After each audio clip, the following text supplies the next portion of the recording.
আজকে 18ই জানুয়ারি 2026। আমাদের আজকে ৫ম বিবাহবার্ষিকী। আমাদের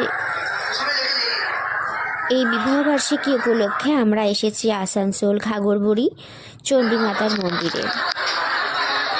আমাদের আজ 5th অ্যানিভার্সারি।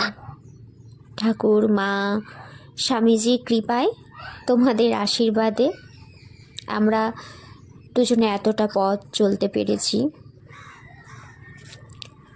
এতটা পথ চলে এসেছি, তোমরা আশীর্বাদ করো যেন আমরা এইভাবেই সারা জীবন একসাথে হেসে আনন্দ করে সুখ দুঃখের মধ্যে সারা জীবনটা যেন পার করতে পারি।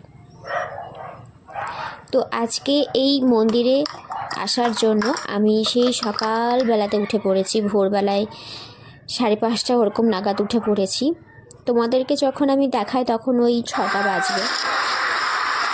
তো সকালবেলায় দেখতেই পেলে চারিদিকটা পুরো অন্ধকার, কি ঠান্ডা। তো সেই ঠান্ডার মধ্যে উঠে আমি ঠাকুরের জন্য পায়েস বানিয়ে ঘরে ঠাকুরের আমি পুজো সেরে নিই। ঘরে ঠাকুরকে পুজো করে নিয়ে তারপরে আমরা দুজনে রেডি হই। নীলকেও আমরা রেডি করিয়ে আমরা বেরিয়ে আসি। তারপরে এসে পৌঁছালাম মায়ের মন্দিরে। সেখানে মাকে পুজো দেওয়ার পর শিব ঠাকুরকেও আমরা পুজো দিয়ে দিয়েছিলাম। আর আজকের দিনটা আমাদের খুব ভালোভাবে কেটেছে, খুব আনন্দ করে কেটেছে। মায়ের জন্য একটি হাতে তৈরি রুমালও করেছিলাম, সেটি ঠাকুরমশাই মাকে অর্পণ করেছেন। আমাদের এইভাবে আজকে পুরো গোটা দিন কেটেছে, খুব ভালোভাবে কেটেছে।